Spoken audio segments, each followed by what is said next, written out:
Naš cilj je, da kandidiramo povsod, kjer volitve bodo, ker jih zaradi takšnih ali pa drugačnih upravičenih ali pa neupravičenih razlogov niso različne instance prepovedale.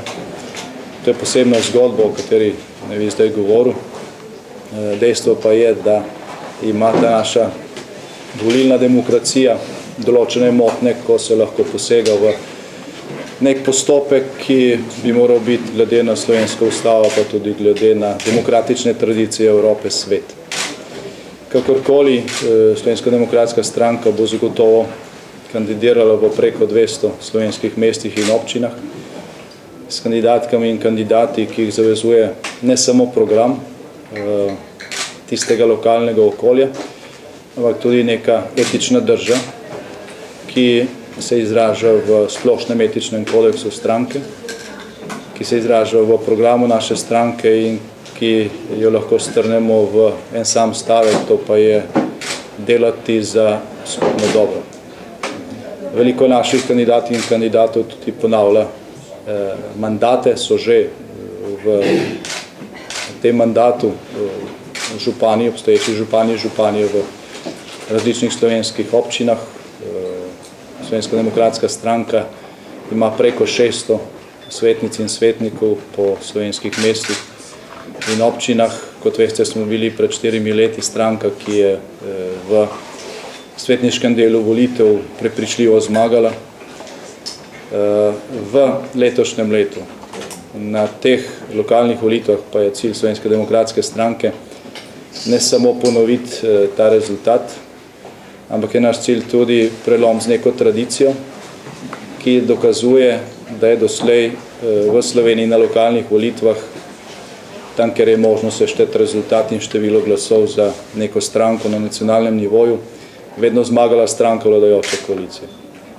Slovenska demokratska stranka bo na teh volitvah dokazala, da to ni neka zacementirana praksa v Sloveniji, v slovenskem volilnem telesu, in namerava prvič kot opozicijska stranka s to tradicijo prekiniti in zmagati.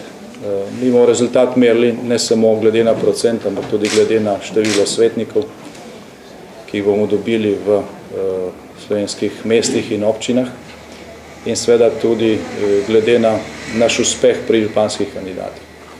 Tukaj se je stranka odločila, da v vsaki občini podpre najboljšo izbiro.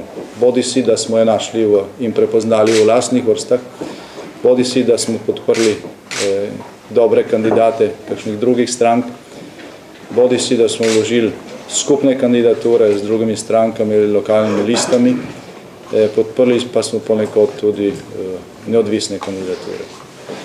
Torej, so različne kombinacije, ampak prevladuje lasten nastop.